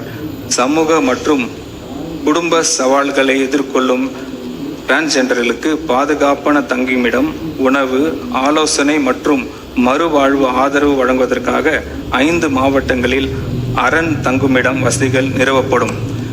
மேலும் கல்வி, வேலைவாய்ப்பு, மருத்துவ சிகிச்சை, தேர்வுகள் மற்றும் பயிற்சி நிகழ்ச்சிக்காக பிற நகர்களுக்கு பயணம் செய்யும் திருநகர்களின் தேவைகளை பூர்த்தி செய்யும் வகையில் 15 மாவட்டங்களில் குறுகிய கால தங்கியிடம் வசதிகள் ஏற்படுத்தப்படும். இந்த திருத்த வரவு செலவு திட்ட மதிப்பீடுகளில் சமூக நலன் மற்றும் மகளிர் உரிமை துறைக்கு 9,818 கோடி ரூபாய் ஒதுக்கீடு செய்யப்படுகிறது. மருத்துவம் மற்றும் மக்கள் நல்வாழ்வு, தாய் மற்றும் குழந்தை நல பராமரிப்பு தமிழ்நாட்டின் பொது சுகாதார அமைப்பின் முக்கிய தூணாக விளங்குகிறது. அண்மையில் எடுத்த நேஷனல் சாம்பிள் ரெஜிஸ்ட்ரேஷன் சிஸ்டம் சர்வேயின் படி தமிழ்நாட்டின் குழந்தை இறப்பு விகிதம் 1000 பிறப்புகளுக்கு 11 உள்ளது. இது தேசிய அளவில் மிக குறைந்த விதங்களில் ஒன்றாகும். அரசு தொடர்ந்து பொது சுகாதாரத்துறையில் செயல்படுகிற திட்டங்களால் மட்டுமே இது சாத்தியமானது. இதற்கு சான்றாக மாநிலத்தின் 99.9% பிரசவங்கள் மருத்துவமனைகளில் நடைபெறுகின்றன. இவற்றில் 53% மேற்பட்ட பிரசவங்கள் அரசு மருத்துவமனைகளில் நடைபெறுகின்றன. அரசு மருத்துவமனைகளில் நடைபெறும் பிரசவங்களின் எண்ணிக்கையை அதிகரித்து இதன் மூலம் மருத்துவ தேவைகளுக்கான பொதுமக்கள் சொந்தமாக செலவிடும் தொகையை குறைக்கும் நோக்கில் அரசு தாய் மாமன் தங்க மோதிரம் திட்டத்தை செயல்படுத்த உள்ளது.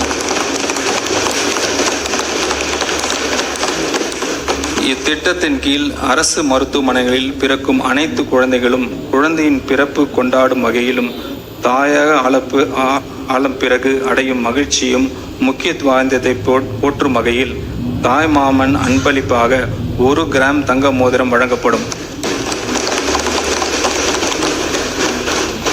இத்திட்டத்தை நடைமுறைப்படுத்துவதற்காக திருத்த வரவு செலவு திட்ட மதிப்பீடுகளில் 560 கோடி ரூபாய் நிதி ஒதுக்கீடு செய்யப்படுகிறது. மூத்த குடிமக்களுக்காக தமிழ்நாடு முழுவதும் 1000 நடமாடும் முதியோர் சிகிச்சை மையங்கள் படிப்படியாக தொடங்கப்படும். ஒவ்வொரு நடமாடும் சிகிச்சை மையத்திலும் ஒரு மருத்துவர், ஒரு செவிலியர், ஒரு பிசியோதெரபிஸ்ட் பணியில் இருப்பர். தமிழ்நாடு முழுவதும் உள்ள ஒவ்வொரு கிராம ஊராட்சிக்கும் இவர்கள் நேரில் சென்று இலவச உடல் பரிசோதனை செய்வர். நாள்பட்ட நோய்களுக்கான மருந்துகளும் வழங்கப்படும். இத்திட்டத்திற்காக 33 கோடி ரூபாய் நிதி ஒதுக்கீடு செய்யப்படுகிறது. மாநிலம் முழுவதும் தாய் கேர் என்ற பெயரில் கருவுற்ற பெண்களுக்கான சேவை மற்றும் உதவி மையங்கள் அமைக்கப்படும். இந்த மையங்களில் பிரெக்னன்ட் உமன் அவருடைய மகப்பேறு நாள் நெருங்கும் வேளையில் தங்கியிருந்து பலன் பெறலாம். இந்த மையங்களில் பிரெக்னன்ட் உமன்ஸ் கட்டணமில்லாமல் உணவு மற்றும் மருத்துவ உதவிகள், தொடர் மருத்துவ கண்காணிப்பு உள்ளிட்ட சேவைகள் வழங்கப்படும். இத்திட்டத்திற்காக 23 கோடி ரூபாய் நிதி ஒதுக்கீடு செய்யப்படுகிறது. தொலைதூர மற்றும் கிராமப்புறங்களில் வாழும் மக்களுக்கு சிறப்பு மருத்துவ பராமரிப்பு கிடைப்பதை உறுதி செய்யும் நோக்கில் அரசு ஹப் அண்ட் ஸ்போக் மருத்துவமனைகள் வகையிலான டெலிமெடிசன் சிஸ்டம் உருவாக்கப்படும். ஸ்பெஷலிஸ்ட் டாக்டர்ஸை கொண்ட 5 மையங்கள் உருவாக்கப்பட்டு அவற்றுடன் ஆரம்ப சுகாதார நிலையங்கள் மற்றும் அரசு மருத்துவமனை அளவிலான 200 கிளைகள் வெப்சைட் மூலம் தொடர்படுத்தப்படும். அடுத்த 5 ஆண்டுகளில் இம்மையங்கள் மற்றும் கிளைகளின் எண்ணிக்கை படிப்படியாக அதிகரிக்கப்பட்டு 1000 மையங்கள் ஏற்படுத்தப்படும்.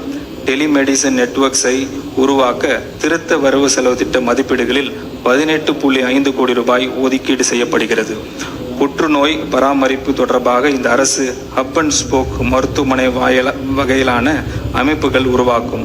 புற்றுநோய் பராமரிப்பு மருத்துவமனை மாநில முக்கியத்துவம் வாய்ந்த நிறுவனமாகவும் உயர் சிகிச்சை மருத்துவமனையாகவும் மாற்றப்படும். நோயாளிகளின் முதல் தொடர்பு மையமாக 5 மண்டல புற்றுநோய் பராமரிப்பு மருத்துவமனைகள் நிறுவப்படும்.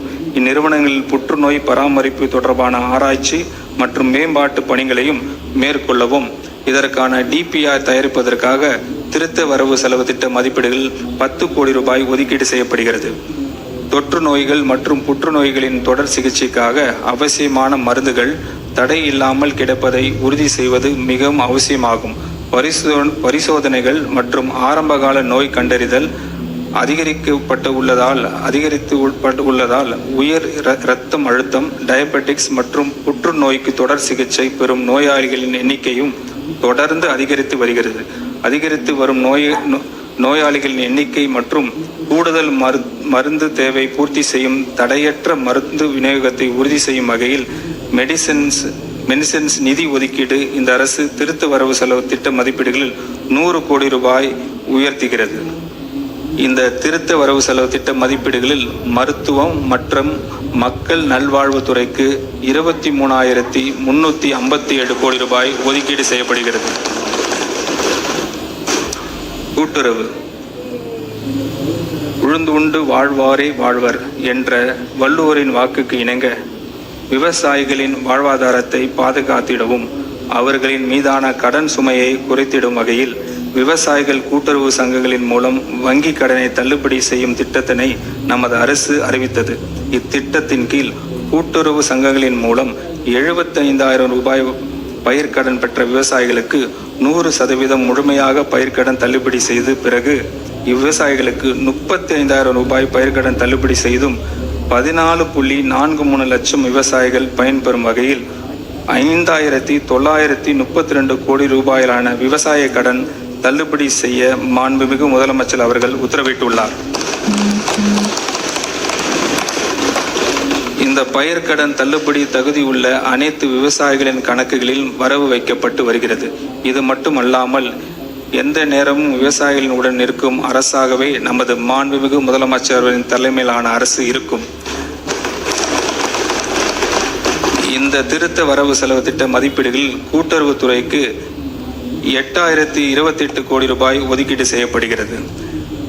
வேளாண்மை உழவர் நலன் பருவநிலை மாற்றங்களால் இந்த ஆண்டு தென்மேற்கு பருவமழை இயல்பான அளவிற்கு பெய்யாததால் மேட்டூர் அணையின் போதிய அளவு நீர் இல்லாமல் இதனால் பாசனத்திற்காக வழக்கமாக திறக்கப்படும் ஜூன் 12 அன்று மேட்டூர் அணையை திறக்க இயலவில்லை.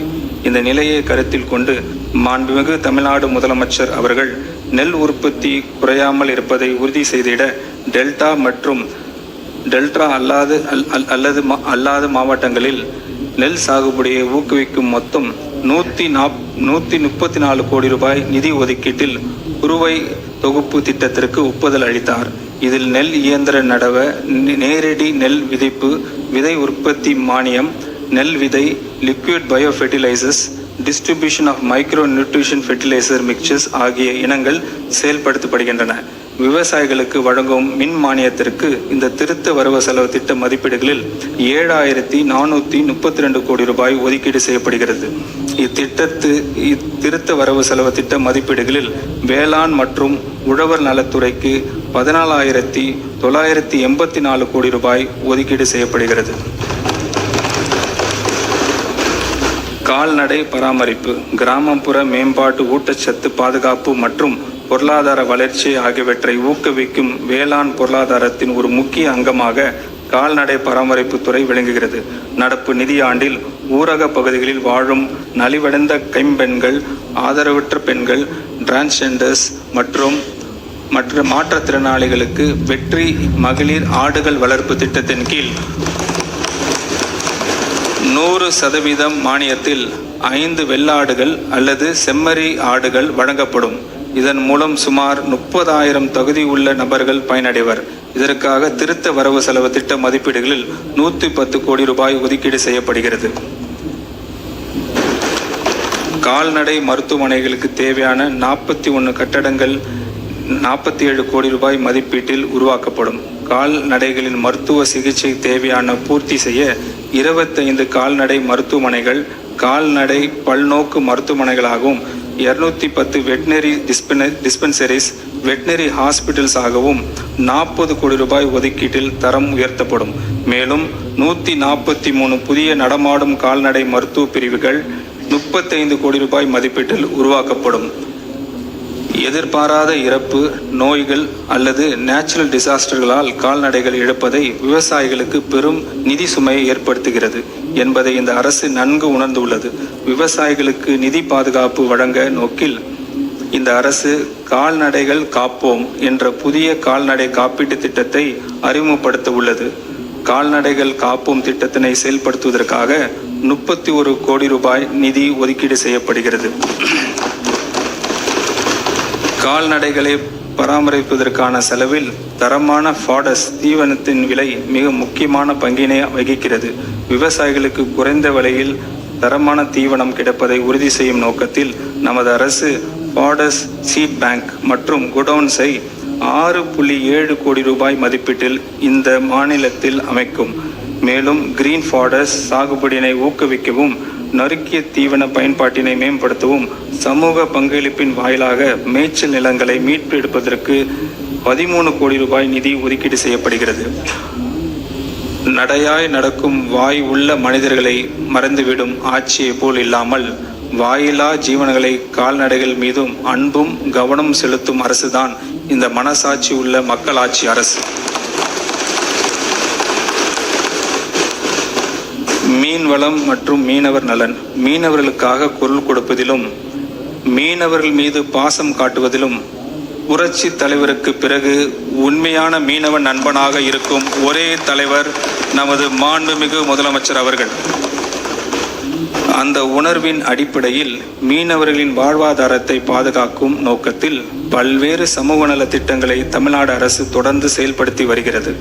மீனவர்களுக்காக மீன்பிடிப்பு குறைவு மற்றும் தடைகால நிவாரணம், மானிய விலையில் டீசல் மற்றும் மண்ணெண்ணெய், மீனவர்களுக்கு தேவையான நிலையான உட்கட்டப்பினை உருவாக்கும் விதமாக மீன்பிடி துறைமுகங்கள், லேண்டிங் சென்டர்ஸ், மீன் பண்ணைகள், மீன்பிடி கிராமங்களில் கடல் அரிப்பை தடுக்கும் பொருட்டு கிராயன்ஸ், அலை தடுப்பு சுவர்கள் என அனைத்து வகையிலும் இந்த தொழில் மேம்பட அரசு நடவடிக்கை எடுத்து வருகிறது. பாரம்பரிய மீன்பிடி தொழிலில் ஈடுபட்டுள்ள மீனவர்களுக்கு மாநில அரசு ஒரு குடும்பத்திற்கு 6,000 ரூபாய் என்ற அளவில் பணி இல்லாத காலம் மீன்பிடி உதவித்தொகையாக வழங்கி வருகிறது. இந்த அரசு தற்போது பணி இல்லாத கால மீன்பிடி உதவித்தொகையை 6,000 ரூபாயிலிருந்து 7,000 ரூபாயை உயர்த்தி வழங்க முடிவு செய்துள்ளது. இதன் மூலம் 1.93 லட்சம் பாரம்பரிய மீனவர் குடும்பங்கள் பயனடையும். இத்திட்டத்தினை நிறைவேற்றுவதற்காக 135 கோடி ரூபாய் நிதி ஒதுக்கீடு செய்யப்படுகிறது. நமது பாரம்பரிய மீனவர்கள் ஆழ்கடல் மீன்பிடி தொழிலில் ஈடுபடுவதை ஊக்குவிக்கும் வகையில் நவீன பதப்படுத்தும் வசதிகள் கொண்ட ஆழ்கடல் மீன்பிடி படகுகள் வாங்கும் மீனவர்களுக்கு வட்டி மானியம் வடிவில் நிதி உதவி வழங்கப்படும். இதற்கான நடப்பாண்டில் 12 கோடி ரூபாய் நிதி ஒதுக்கீடு செய்யப்படுகிறது. பால் வளம். தமிழ்நாடு பால் உற்பத்தியிலும் பால் கொள்முதல் செய்வதிலும் தேசிய அளவில் முன்னிலையில் உள்ளது. பால் உற்பத்தியினை மேலும் அதிகரிக்கவும் ஊரக பகுதியில் வாழும் பெண்களின் வாழ்வாதாரத்தினை உறுதி செய்திடவும் ஒவ்வொரு ஆண்டும் 10,000 தகுதி வாய்ந்த பெண்களுக்கு கறவை மாடுகள் விலை இல்லாமல் வழங்கப்படும். மாடுகள் இதற்காக திருத்த வரவு செலவு திட்ட மதிப்பீடுகளில் 57 கோடி ரூபாய் நிதி ஒதுக்கீடு செய்யப்பட்டுள்ளது.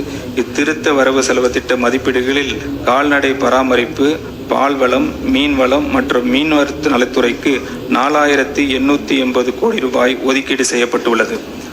தொழில் வளர்ச்சி 2036ஆம் ஆண்டுக்குள் தமிழ்நாட்டின் மாநில மொத்த உள்நாட்டு உற்பத்தி மதிப்பினை 1.5 டிரில்லியன் அமெரிக்கன் டாலராக உயர்த்துவதை நமது அரசின் குறிக்கோளாக இண்டஸ்ட்ரீஸ் அமைய உகந்த சூழலை உருவாக்கி நம் மாநில இளைஞர்களுக்கு கணிசமான வேலை வாய்ப்புகளை உருவாக்கத்தக்க நிலையை ஏற்படுத்துவதற்கான மூலம் இந்த லட்சிய இலக்கினை அடைய அரசு முன்னெடுப்பு செயல்பட்டு வருகிறது. நமது அரசு பொறுப்பேற்றவுடன் 17,790 நேரடி மற்றும் மறைமுக வேலைவாய்ப்புகளை உருவாக்கும் 35,062 கோடி ரூபாய் மதிப்பிலான 7 புரிந்து உணர்வு ஒப்பந்தங்களில் கையெழுத்திடப்பட்டுள்ளன. தமிழ்நாட்டில் மிகப்பெரிய அளவிலான முதலீடுகளை ஊக்குவித்து தொழில் வளர்ச்சியை மேலும் வேகப்படுத்தும் நோக்கில் multi modal logistics parks MMLP dry ports மிக முக்கியமான இடங்களிலும் பெட்ரோ ரசாயன தொழிற்சாலைகள் அவற்றுடன் தொடர்புடைய துணை தொழிற்சாலைகள் அமைக்கவும் இந்த அரசு முயற்சி மேற்கொள்ளும். மேலும் தமிழ்நாட்டில் புதிய துறைமுகங்களை அமைப்பதற்கான சாத்தியக்கூறுகளையும் இந்த அரசு ஆராயும். தொழில் மற்றும் பொருளாதார வளர்ச்சியில் முன்னணி மாநிலங்களில் ஒன்றாக திகழும் தமிழ்நாடு தன் நிலையை மேலும் மேம்படுத்திக் கொள்ளும் நோக்கில் ஒரு புதிய தமிழ்நாடு தொழில் கொள்கை வெளியிடப்படும். இக்கொள்கையை புத்தாக்கம் மற்றும் தொழில்நுட்ப அடிப்படையிலான வளர்ச்சி ஊக்குவிப்பதோடு எழுச்சி பெற்று வரும் புதிய தொழில் துறைகளையும் ஆதரித்து நிலையான வளர்ச்சி மற்றும் ஏற்றுமதி மேம்பாட்டை முன்னெடுக்கும் வகையில் வடிவமைக்கப்படும். மேலும் மாநிலத்தின் உற்பத்தி மற்றும் விநியோக தகுதிகளை பட்டியலிட்டு முதலீட்டாளர்கள் லோக்கல் எக்கோசிஸ்டமை ஆழமாய் புரிந்து கொள்ள உதவும். ஒரு காம்ப்ரஹென்சிவ் டிஜிட்டல் பிளாட்ஃபார்மாக தமிழ்நாடு தொழில் திறன் விவரப்பட்டியல் அரசு உருவாக்கும். தமிழ்நாட்டின் போட்டித் திறனை மேலும் பலப்படுத்தும் வகையில் செயற்கை நுண்ணறிவு தொழில்நுட்பத்துடன் இயங்கும் வழிகாட்டி 3.0 எனும் புதிய முதலீட்டு சேவையை அமைப்பை தமிழ்நாடு அரசு அறிமுகப்படுத்த உள்ளது. இதன் மூலம் தமிழ்நாட்டில் முதலீட்டு செய்ய விரும்பும் நிறுவனங்களுக்கு தேவையான தகவல்கள், அனுமதிகள், சேவைகள் அனைத்தும் ஒரே இடத்தில் விரைவாக கிடைக்கும்.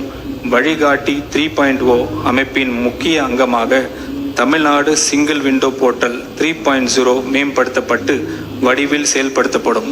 இதன் மூலம் தொழில் தொடங்குவதற்கு முதலீட்டு திட்டங்களுக்கும் தேவையான அரசு அனுமதிகள், அப்ரூவல்ஸ், தடையில்லாத சான்றிதழ்கள் ஒருங்கிணைத்து அவற்றை ஒரே இடத்தில் பெறலாம். இதன் மூலம் தமிழ்நாட்டில் தொழில் தொடங்குவதும் முதலீடு செய்வதும் மேலும் எளிதாக்கி புதிய முதலீடுகளை ஈர்ப்பதற்கு தொழில் வளர்ச்சியை வேகப்படுத்தும் வழி ஏற்படும். நம் மாநிலத்தோடு தங்களது நீண்டகால தொடர்புகளை கொண்ட குளோபல் தமிழ் சொசைட்டி திறமை முதலீடு மற்றும் தொழில் முனைவு ஆகியவற்றில் அபார வளம் கொண்டுள்ளது. இந்த நல்லுணர்வு பயனுள்ள முதலீடுகளை மாற்றும் நோக்கில் தொழில் வழிகாட்டி நிறுவனத்தில் வழிநாடு வாழ் தமிழர் முதலீட்டு சேவைகள் பிரிவு அமைக்கப்படும். இது குளோபல் தமிழ் சொசைட்டி தமிழ்நாட்டில் முதலீடுகளை எளிதாக்கி ஊக்குவிக்கும் வகையில் செயல்படும். தமிழ்நாட்டின் அனைத்து பகுதிகளிலும் சமமான மற்றும் சீரான வளர்ச்சி உறுதி செய்யும் நோக்கில் தொழில் வளர்ச்சியில் பின்தங்கிய மாவட்டங்களில் மாவட்ட வாரியான தொழில் வளர்ச்சி திட்டங்கள் மற்றும் அந்த மாவட்டங்களின் துறை சார்ந்த திறன்களை அடிப்படையாக கொண்டு தமிழ்நாட்டு தொழில் முன்னேற்றம் நிறுவனத்தால் சிப்காட் புதிய தொழில் பூங்காக்கள் உலகத்தரம் வாய்ந்த உட்கட்டமைப்புடன் முதலீட்டாளர்களுக்கு ஏற்ற வகையில் சுமார் 3200 கோடி ரூபாய் மதிப்பீட்டில் அடுத்த 5 ஆண்டுகளில் உருவாக்கப்படும். தென் தமிழ்நாட்டின் தூத்துக்குடி மற்றும் திருநெல்வேலி மாவட்டங்கள் விண்வெளி தொழில் முதலீட்டு மண்டலமாக அறிவிக்கப்படும். இதன் மூலம் தென் மாவட்டங்களில் தொழில் வளர்ச்சியில் ஒரு மிகப்பெரிய முன்னேற்றம் ஏற்படும். தூத்துக்குடி மாவட்டம் குலசேகர்பட்டினத்தில் அமைந்துள்ள விண்வெளி ஏவுதளத்தின் ஆகச்சிறந்த புவியியல் மற்றும் உத்தி சார்ந்த முக்கியத்துவத்தை அடிப்படையாக கொண்டு இந்த முதலீட்டு மண்டலம் அமையும். இந்த மண்டலத்தில் தனியார் நிறுவனங்கள், ஸ்டார்ட் அப்ஸ் மற்றும் ஆராய்ச்சி அமைப்புகள் இணையற்ற உட்கட்டமைப்பு மற்றும் தொழில்நுட்ப ஆதரவை வழங்குவதற்காக இன்ஸ்பேஸ் உடன் இணைந்து மாநில அரசு ஒரு ஸ்பேஸ் வெஹிக்கிள் காமன் டெக்னிக்கல் ஃபெசிலிட்டியை நிறுவி வருகிறது. செயற்கை நுண்ணறிவு மற்றும் டீப் டெக் மேம்பாட்டிற்காக இந்தியாவின் முதல் செயற்கை நுண்ணறிவு மற்றும் புத்தாக்க நகரமாக அறிவாகம் உருவாக்கப்படும். இந்நகரில் செயற்கை நுண்ணறிவு பல்கலைக்கழகம், சர்வதேச திறன் மேம்பாட்டு மையம், semiconductors hardware testing lab, multi domain innovation incubator மற்றும் நவீன குடியிருப்பு உட்கட்டமைப்பு வசதிகள் இடம்பெறும். செயற்கை நுண்ணறிவு நிறுவனங்கள், அதிநவீன அறிவியல் தொழில்நுட்ப நிறுவனங்கள், குவாண்டம் தொழில்நுட்ப நிறுவனங்கள், enterprise capability centres, research institution மற்றும் அரசின் செயற்கை நுண்ணறிவு முன்முயற்சிகள் ஆகியவற்றை ஒருங்கிணைத்து இயங்குவதற்கான ஒரு தனித்த சூழல் அமைப்பாக இந்த செயற்கை நுண்ணறிவு நகரம் அமையும். இங்கு மேம்பட்ட கணினி தொழில்நுட்ப உட்கட்டமைப்பு, சிறப்பு வசதிகள், திறன்மிக பணியாளர் உட்கட்டமைப்பு மற்றும் கொலாபரேட்டிவ் இன்னோவேஷன் என்விரான்மெண்ட் ஆக இருக்கும். இதற்கான சாத்தியக்கூறு ஆய்வு 5 கோடி ரூபாய் மதிப்பீட்டில் மேற்கொள்ளப்படும். இத்திருத்த வரவு செலவு திட்ட மதிப்பீடுகளில் தொழில் முதலீட்டு ஊக்குவிப்பு மற்றும் வர்த்தகத்துறைக்கு 4414 கோடி ரூபாய் ஒதுக்கீடு செய்யப்படுகிறது. குறு, சிறு மற்றும் நடுத்தர தொழில் நிறுவனங்கள் பதிவு செய்யப்பட்ட 43,047 லட்சம் குறு, சிறு மற்றும் நடுத்தர தொழில் நிறுவனங்களுடன் தேசிய அளவில் தமிழ்நாடு 3ஆம் இடத்தில் உள்ளது. புதிதாக தொழில் தொடங்குவோருக்கு மூலதன மானியம் மற்றும் வட்டி மானியம் பல திட்டங்களில் கீழ் வழங்கப்படுகிறது. இந்த நிதி ஆண்டில் தமிழ்நாடு மகளிர் தொழில் முனைவோர் மேம்பாட்டு திட்டத்தின் கீழ் 225 கோடி ரூபாய், மூலதன மானியங்கள் திட்டத்தின் கீழ் 352 கோடி ரூபாய் ஒதுக்கீடு செய்யப்படுகிறது. சுற்றுச்சூழலுக்கு உகந்த ஸ்டீல் புரொடக்ஷன் ஊக்குவிக்கும் ஸ்டீல் ரோலிங் மில்ஸ்களால் ஏற்படும் சுற்றுச்சூழல் தாக்கத்தை தணிக்கவும் கிரீன் ஸ்டீல் புரொடக்ஷன் இனிஷியேட்டிவ் அடுத்த 5 ஆண்டுகளில் 300 கோடி ரூபாய் மதிப்பீட்டில் இத்திட்டம் செயல்படுத்தப்படும். இத்திட்டத்திற்காக திருத்த வரவு செலவு திட்ட மதிப்பீடுகளில் 60 கோடி ரூபாய் நிதி ஒதுக்கீடு செய்யப்படுகிறது. இந்த திருத்த வரவு செலவு திட்ட மதிப்பீடுகளில் குறு, சிறு மற்றும் நடுத்தர தொழில் நிறுவனங்கள் துறைக்கு 2142 கோடி ரூபாய் ஒதுக்கீடு செய்யப்படுகிறது. கைத்தறி, கைத்திறன், துணிநூல் மற்றும் கதர் இந்தியாவின் முன்னணி ஜவுளி ஆடை, கைத்தறி, கைவினை மற்றும் உற்பத்தி தளங்களில் ஒன்றான தமிழ்நாட்டில் ஜவுளி ஆடை மற்றும் கைவினை துறைகளுக்கான வடிவமைப்பு, கல்வி, இனோவேஷன், ஆராய்ச்சி, தயாரிப்பு மேம்பாடு மற்றும் தொழில் முனைவோர் மேம்பாடு ஆகியவற்றை ஒருங்கிணைக்கும் ஒரு தனி நிறுவனம் இதுவரை இல்லை.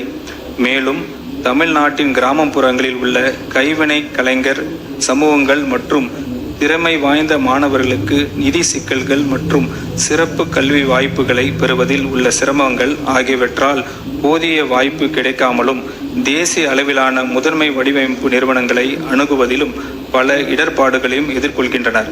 இந்த இடைவெளிகளை சரி செய்யும் நோக்கில் தொழில் மற்றும் கல்வித்துறையினரின் தீவிர பங்களிப்புடன் மாநில முக்கியத்துவம் வாய்ந்த நிறுவனமாக தமிழ்நாடு வடிவமைப்பு நிறுவனம் அமைக்கப்படும். 60 கோடி ரூபாய் மதிப்பீட்டில் அமைக்கப்பட்ட உள்ள இந்நிறுவனத்துக்கு அமைக்க விரிவான திட்ட அறிக்கை தயார் செய்யப்படும். தொழில்நுட்ப ஜவுளித்துறையானது தற்போது வளர்ந்து வரும் துறைகளில் ஒன்றாகும். சுகாதாரம், வாகன தொழில், கட்டுமானம், வேளாண்மை மற்றும் பாதுகாப்புத்துறை உள்ளிட்ட பல்வேறு துறைகளில் புத்தாக்க மதிப்பு கூட்டல், ஏற்றுமதி மற்றும் உயர்திறன் வேலை வாய்ப்புகளை உருவாக்குவதற்கான வாய்ப்புகள் இத்துறையில் நிறைந்துள்ளன.